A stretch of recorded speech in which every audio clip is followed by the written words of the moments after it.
Part 5. The Tempest of Sleepy Hollow. Draco's voice, calm but firm, responded, "Release the girl, then you'll get what you want."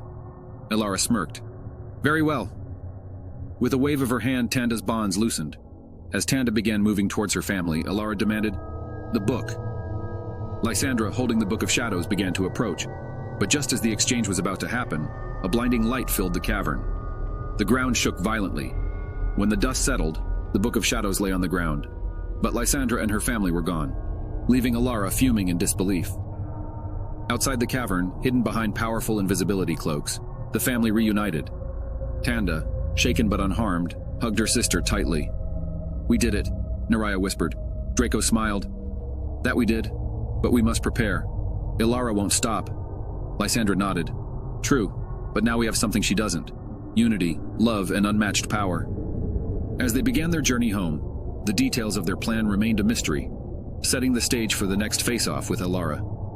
The unsettling winds of change howled through the streets of Sleepy Hollow. Ancient trees, whose boughs had witnessed centuries of secrets, now creaked in foreboding anticipation. Whispers of impending doom threaded through the very air, but none felt it more keenly than Draco. The scent of an old nemesis tugged at his senses. Zephyrus was near. Elara's insistent pursuit had roused the ancient Warlock's attention, drawing him to Sleepy Hollow's confines, to the very heart of the storm.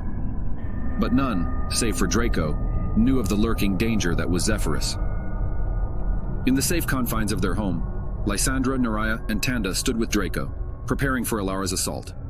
Their spells and charms, a mix of potent incantations, created protective layers around their haven. But they also knew it might not be enough. They had been outmaneuvered once. They couldn't afford it again. The moment of reckoning came sooner than they expected.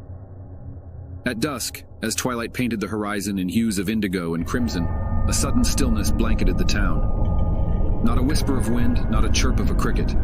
An uncanny silence that was almost oppressive. Suddenly, from the heart of the forest, a surge of dark energy pulsed, crashing against the protective barriers of the family's home. The walls trembled, the lights flickered, and the ground beneath them vibrated with an eerie rhythm. Elara emerged, her form almost ethereal, glowing with a menacing aura. Behind her, dark phantoms swirled, answering her summons. Lysandra stepped forward, her voice commanding yet calm. "Elara, this ends now." Elara smirked, her gaze cold and unyielding. "Indeed, it does." Without warning, tendrils of darkness shot forth from her hands, snaking their way towards the family.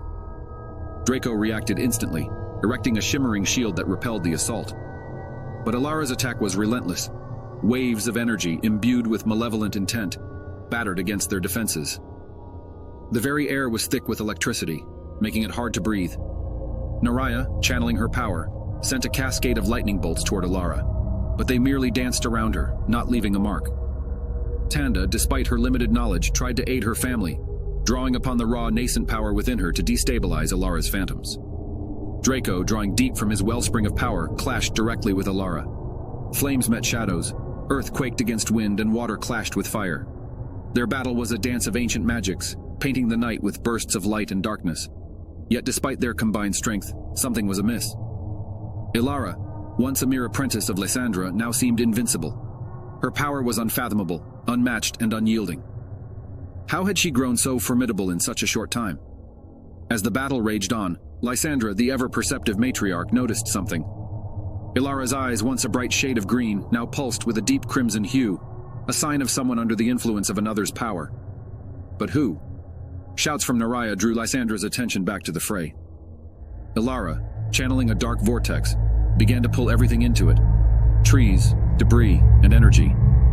The very ground beneath them threatened to give way. Draco, realizing the gravity of the situation, channeled his full might into a counterspell.